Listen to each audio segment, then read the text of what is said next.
अभी तो लोगों ने इतना कर रखा है कि मैं विद्यालय जा ही नहीं पा रहा, ऐसी स्थिति आ गई है। जी, मेरे को धमकी दी जा रही है, आपको राधा रानी के पास पहुंचा देंगे, यानी मार डालेंगे। जी। और एक छोटे बच्चे को कोई गाली थोड़ी दे सकता है, ऐसे शब्द थोड़ी प्रयोग कर सकता है। कहने पिताजी का रट्टू चोटा।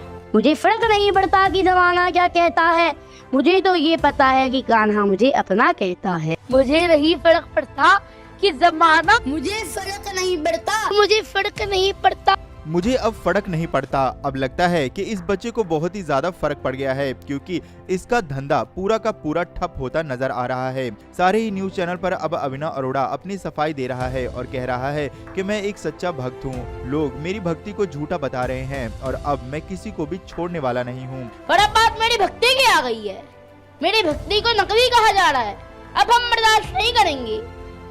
मेरी मैया ने मथुरा पुलिस में शिकायत लिखवा दी है और अब हम कोर्ट जा रहे हैं। काफी लोगों के मन में ये प्रश्न होता है कि मेरी भक्ति से सब कमा रहे हैं, लेकिन आप सबको क्लियर कर दूं कि हमारा कोई भी यूट्यूब, इंस्टाग्राम, फेसबुक, कोई भी सोशल मीडिया चैनल, कोई भी चैनल मोनेटाइज नहीं है।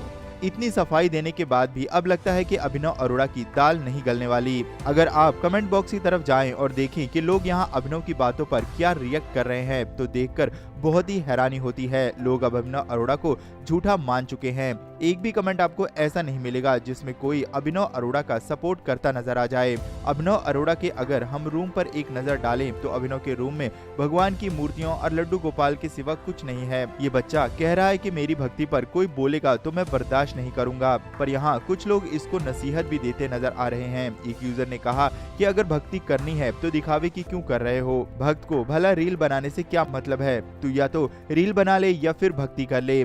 यहाँ बहुत से लोग इस बात को सही ठहरा रहे हैं, क्योंकि रील का भक्ति से कोसों कोसों तक कोई मतलब नहीं है। यही बच्चा पहले अपनी वीडियोस में बोलता था मुझे फर्क नहीं पड़ता, लेकिन इसे लोगों के ट्रोल करने का इतना ज्यादा फर्क पड़ गया कि ये अब उन लोगों को सजा दिलवाने के लिए कोर्ट पहुंच चुका है। मतलब कि यहाँ सीधा सीधा सा मतलब सिर्फ बिजनेस जमाने से था। हालांकि लोगों को अब 1% भी अभिनव की बातों में सच्चाई नजर नहीं आ रही कि वह लड्डू गोपाल और कृष्ण जी का 1% भी भक्त है। ये मामला सीधे सीधे बड़े बिजनेस का जो अब ठप होता नजर आ रहा है। इस तरह के विचारों के साथ लोग अब अभिनव को जमकर ट्रोल कर रहे हैं। अब इस बच्चे पर आपका क्या कहना है, आप अपनी राय कमेंट में जरूर लिखें।